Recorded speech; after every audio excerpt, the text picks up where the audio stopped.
What's up, everyone? It's Lan here again with another episode of Cheeseheadz Weekly, the show for Packers fans.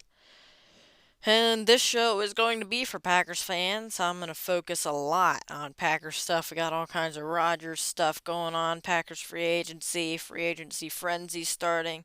It's the negotiation period for different teams.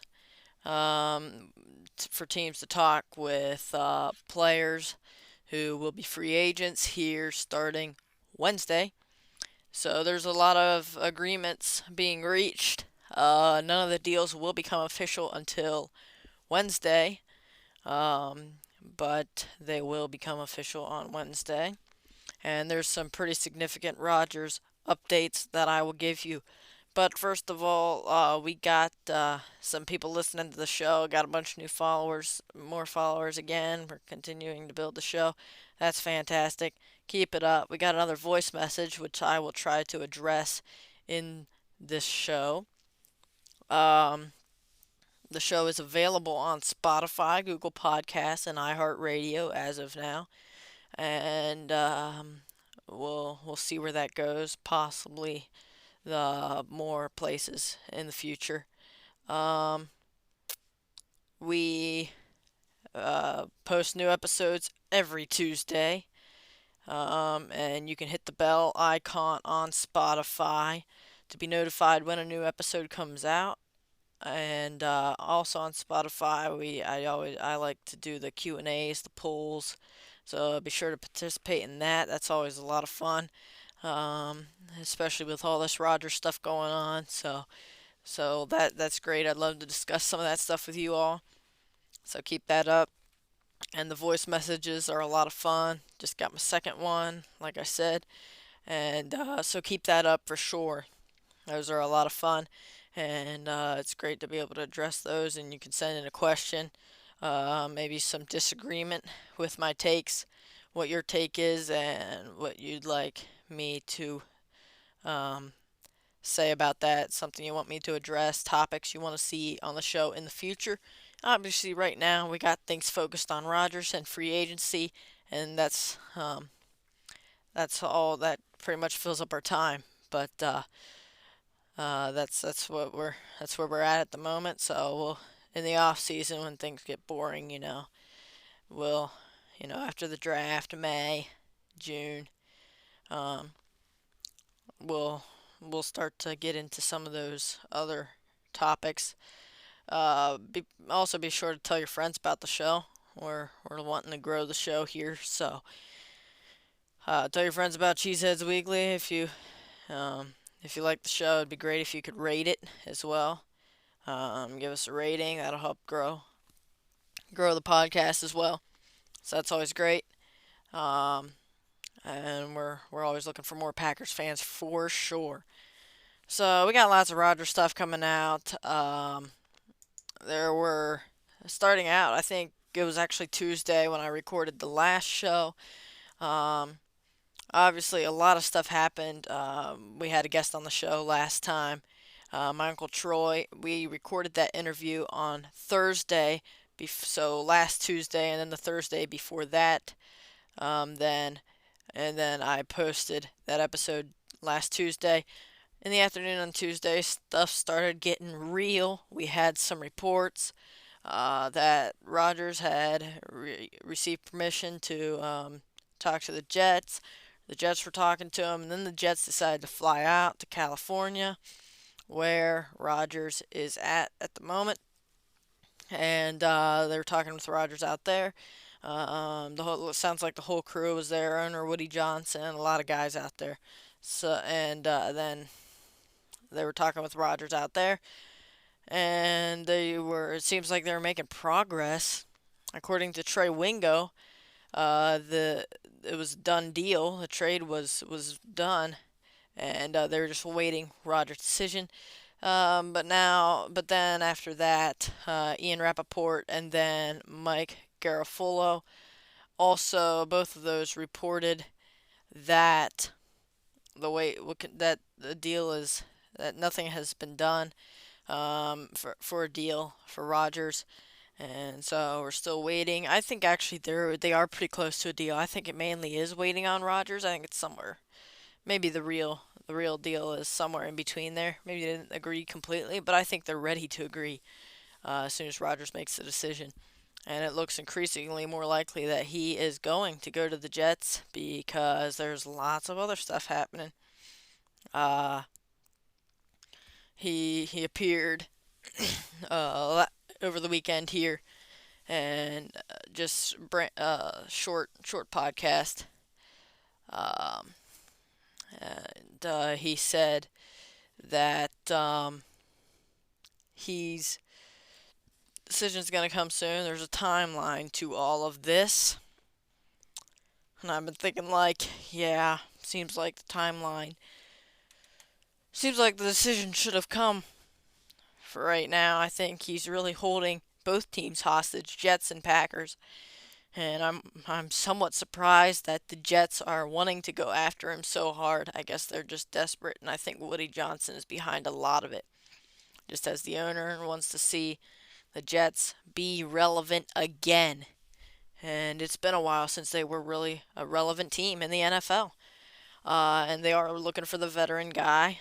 And a lot of veteran QBs have been signed. So um, it's down to Rodgers, and it looks like it's gonna happen. There's been all kinds of reports today coming out now that Rodgers is wanting to. He wants to bring some guys with him. He probably would want Cobb to go with him if a trade is done.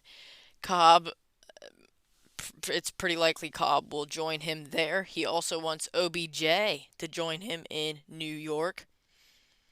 Apparently he's friends with Odell Beckham. Never played with him before. He wants to play with him, and so he'd already um, uh, showed interest in the veterans. He wants some of those veterans guys back. Mercedes Lewis, Tunyon, Lazard, guys like that. David Bakhtiari. And Bakhtiari will be back with the Packers after he restructured his contract. Packers did. They agreed to restructure to save some cap space, so he's going to be back. But the Jets did sign Alan Lazard. 4 years, 44 million deal, 22 million guaranteed. 44 million is the most he could make on that deal. So they're obviously going after Rodgers. They've shown some interest in Mercedes Lewis. Not a whole lot of interest in OBJ yet, but I'm sure they will if they really want to get Aaron Rodgers. They're gonna get Aaron Rodgers. Rodgers, I think, is he's just waiting it out, holding them hostage, just like I'm not sure yet. And they're like, okay. And Jets are like, okay, we'll make you sure. We'll make sure you're sure. And they gave Alan Lazard a sizable chunk of money. I'm not sure I would have paid him quite that much. He's not crazy talented, but he is a really good all-around complimentary option. I'm not sure I would pay a guy that only had 700 some yards last season as a career high, and 744 yards, 60 catches, and over the last 2 seasons, 14 touchdown passes caught from Rodgers. But I can understand he wants to play with Rodgers. I also found it somewhat interesting that the Jets were the only team interested in Alan Lazard, and so that should be interesting. So here's the deal with Rodgers. I think pretty much any real Packers fan out there wants Rodgers out at this point. I certainly do. He's just waiting too long, and he's trying. He wants his way.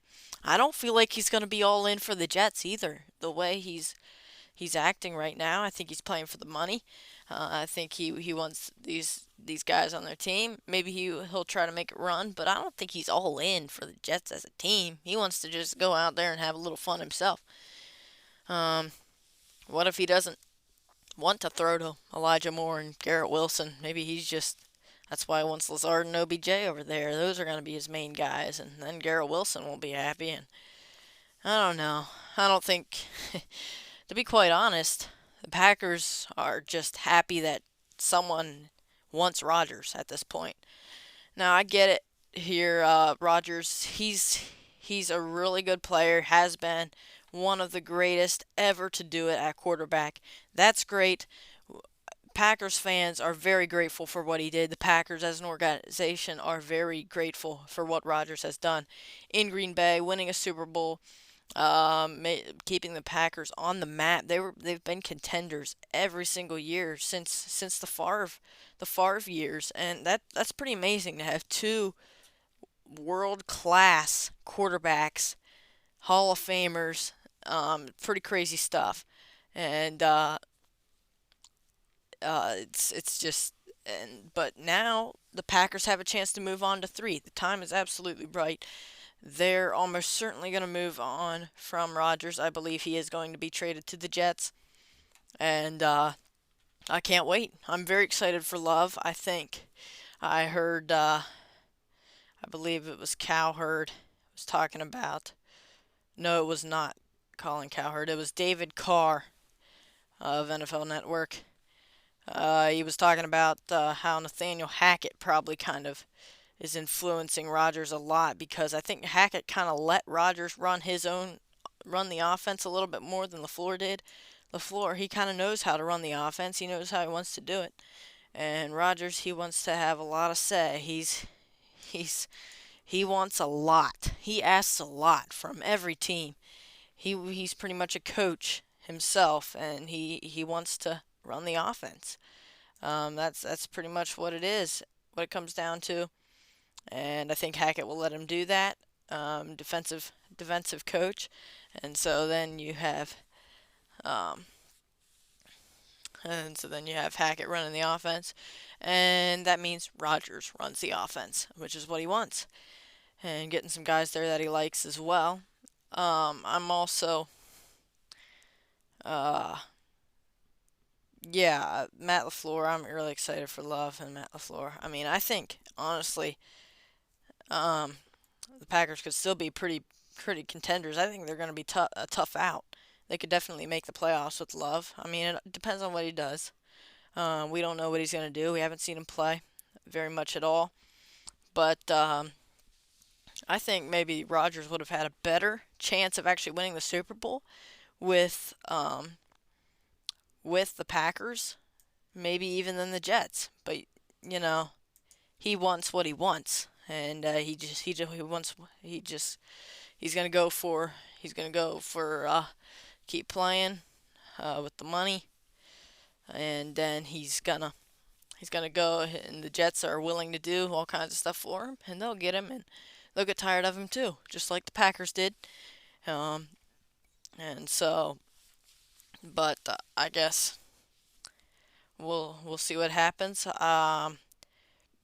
For all you Eagles fans out there, I know there's a few of you, being as this podcast is based in PA. I do know I have a few Eagles fans here, and the Eagles have been making a few moves, or some significant things have been happening. Uh, Rashad Penny, Rashad Penny, former running back for the Seattle Seahawks, will be signing with the Eagles. That pretty much tells you right there that Miles Sanders will not be returning, but there are guys to replace him.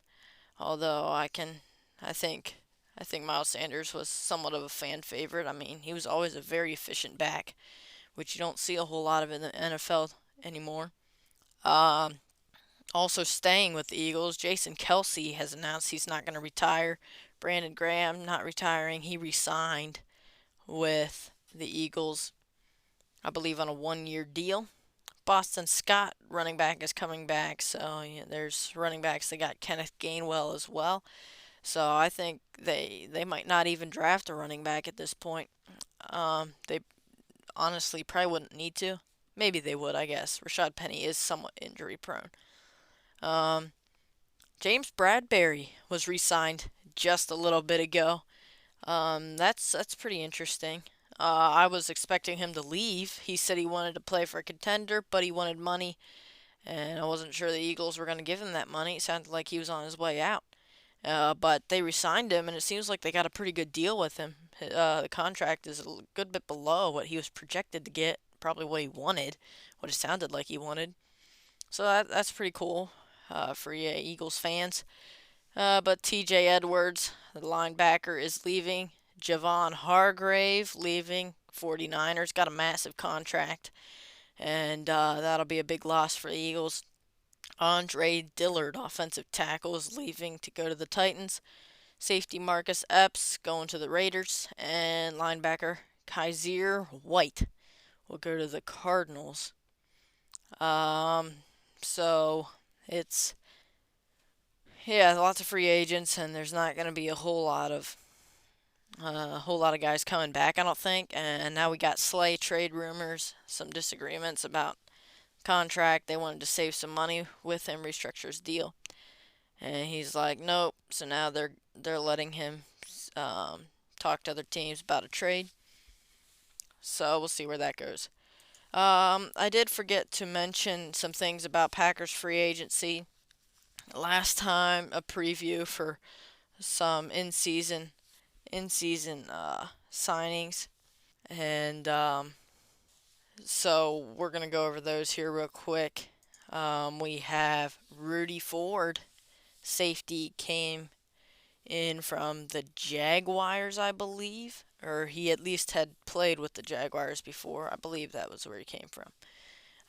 So that's he was pretty good for him. Pretty good vet guy. Was great on special teams as a gunner, and also played some quality snaps on defense. I thought he played fast. He hit hard and had a bunch of interceptions towards the end of the year as well. So I would love to see them bring back an experienced veteran guy because they could use that. They're kind of revamping that position. Adrian Amos could leave. They are attempting to re-sign Amos, which I did say I didn't think they would re-sign him, and I didn't think it would be the greatest move. But I actually, that's not a bad move. If they can get him cheap enough, it's not a bad move. Because he's a good veteran guy, good for the locker room, and he'll help with the new guys that they're certainly going to draft. Brian Gutekunst says that it's a big need, so it's good he views it as that, and I'm sure he does because he likes to draft defensive players. So Rudy Ford would be a good guy to sign if they can't re-sign Amos or another veteran. But I do think they should re-sign a veteran safety because there's lots of good veteran safeties out there in free agency that they could potentially get pretty cheap.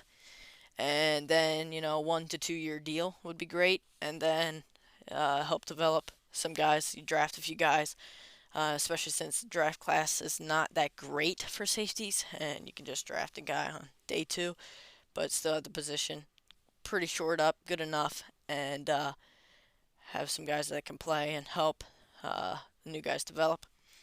Dallin Leavitt, special teams guy, came with Basacha from the Raiders. He was good for special teams. That was about all he did. If they can get him cheap, that's great because we need guys for special teams. Same with Eric Wilson. Um, he'd be great. He was great for special teams, and so it'd be great if they can get him back on a cheap deal. Special teams. Corey Ballantyne, I don't really care about him a whole lot. He didn't do amazing on special teams, but I guess if they get him back cheap, maybe. But I don't really see him coming back. Justin Hollins, I'd like to see come back. He was a good rotational edge rusher, and they kind of need an edge rusher, so he'll just give him some good depth. So that'd be great if they can get him back for cheap. 1 to 2 year deal, like I said. Um, so quick news here that just came out. Um, Rodgers is officially scheduled to appear live on the Pat McAfee Show tomorrow, Wednesday, March 15th, at 1 p.m. Eastern. This is the real deal. He is almost certainly, unless something major happens, Rodgers will be announcing his decision to the world, whether he will play, where he will play, and almost certainly that will be with the Jets. It's very exciting. Cannot wait. So the decision's coming. Wednesday. He wanted to wait till Wednesday. It normally appears on Tuesday. He's like, nah, deadline's Wednesday. Let's go Wednesday. that's what he did. And I must say, Rodgers is not making a whole lot of friends over this. I think the young receivers of Green Bay, Dobbs, Watson, I think they're okay transitioning to Love because he doesn't have all that drama and will throw to anyone. So they can just kind of play. The vets, they established that trust with Rodgers, so now they're like, oh yeah, this is great having Rodgers throw to us. So Alan Lazard's great going to the Jets and to be with Rodgers, but yeah, I think everybody will be happy at least for the first little bit. The Jets, if anyone, will be the team that is unhappy after this season, probably. But very exciting time for the Packers. I think they can do a lot more on offense. Matt LaFleur can start acting like Kyle Shanahan, being that mastermind, and I think can really succeed in this offense. So there's my prediction for that. A little bit of free agency news here, real quick. Keyshawn Nixon did re-sign with the Packers on a one-year deal, $6 million, I believe.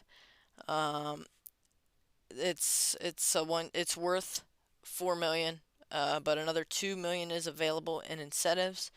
So that means um, that yeah, Nixon's kind of they got him back for fairly cheap, but only for 1 year. So if Nixon can do it again, he'll definitely be but definitely be teams out there willing to hand him cash.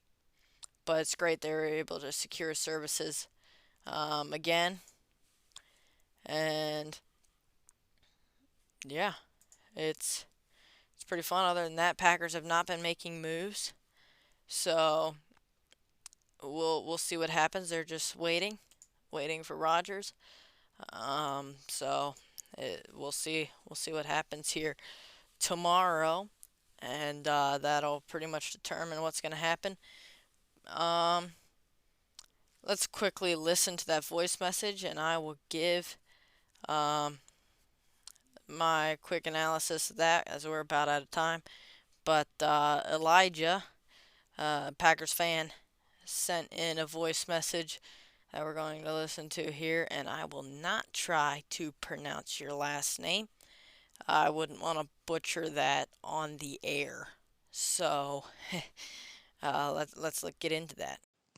Hey Landry, my question for you is why you think the Packers did not fire Joe Barry.